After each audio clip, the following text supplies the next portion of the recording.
Hey, it's travelballdad.com here. I'm standing here with Chris Burke. He's got a lot of accolades, and I could go through a long list, but some of the highlights: SEC Player of the Year, had a walk-off home run to win the 2005 NLDS with the Houston Astros, and currently he's giving instructions all over the place on the SEC channel during the spring. When you're watching baseball, you're going to see this guy, as well as ESPN. Chris, thanks for joining us.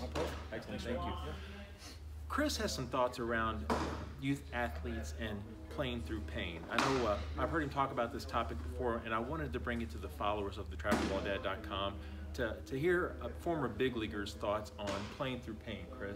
Chris, when you were when you were a young ball player coming up, playing through pain, was it something that you just did? Tell me more about that versus what you're seeing in today's youth athletes. Well, I think, part of my childhood actually was one of the biggest stars in the game was Cal Ripken. And so it was interesting. I was a shortstop. Cal Ripken was kind of the best thing going at that position at that time, and he made his name as the Iron Man. And so he played whatever 2,200 straight games, whatever the number is, and that was like the biggest streak going.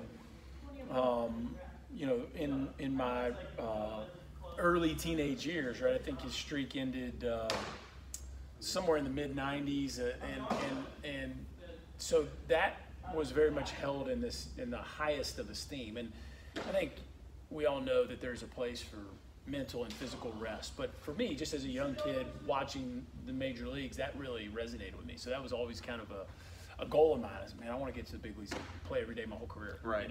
And before you realize the rigors of that schedule, that sounds, why would I ever want to be out, right? Yeah. And so as you get into the game and they start to tell the stories of the things he played through, and you can only imagine playing shortstop and playing any position and playing every day for that long. But I think there was a little bit of that culture of, man, you just answer the bell, and if you're physically able to take the field, you do it. I remember I played with a guy by the name of Orlando Palmero, who was a longtime bench player and really made his name as an incredible pinch hitter. He played with Tim Salmon with the Angels, and Salmon had a run of, like, I'll get this wrong, but like 8 years with 30 and 90 or 25 and 90 or something, which in the steroid era wasn't crazy productive, but we all know now is a really good run. And somebody asked him, how did you do that? He said, took the field. Just took the field.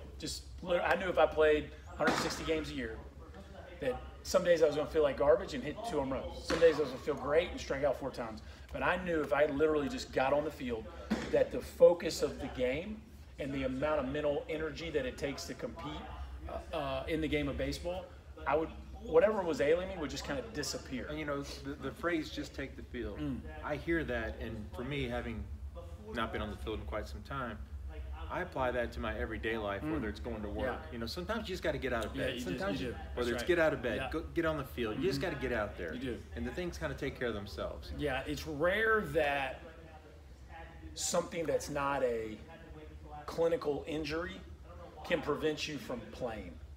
Now, I'm not a doctor. Don't play one on TV like, I didn't stay at a Holiday Inn Express last night. But I played a long time, and I played through a bunch of stuff. And the best year I had in the big leagues, I played with a torn labrum that every time I would be early and swing and miss, my shoulder would come out of socket.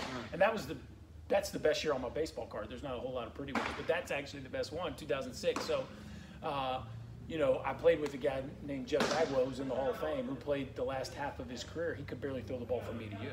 Wow. But he took the field, man. He just took the field. And he'd go out there, and he knew, number one, that he owed it to the organization, but number two, that when he went up to bat or he fielded a ground ball in a game, that there was so much focus on executing the play or seeing the ball that he's not thinking about how his shoulder's throbbing. And it just, he figured out a way to play through that pain. And like you said, I think those lessons, ultimately the greatest value of sports is what it teaches us outside of what we're doing in the sport. And I think answering the bell and taking the field, however you want to transfer that to everyday life, are 2 of the best lessons I ever learned playing the game of baseball. So parents out there, if the kids aren't feeling very well, sometimes it's okay to hey, you know what, suck it up a little bit and get out there. It's not the end of the world. Very few people make it to the big leagues like this guy. So sometimes you just got to get out of bed, get on the field, and see what happens. You never know. So thanks so much, Chris. We appreciate it. My pleasure. That's great insight.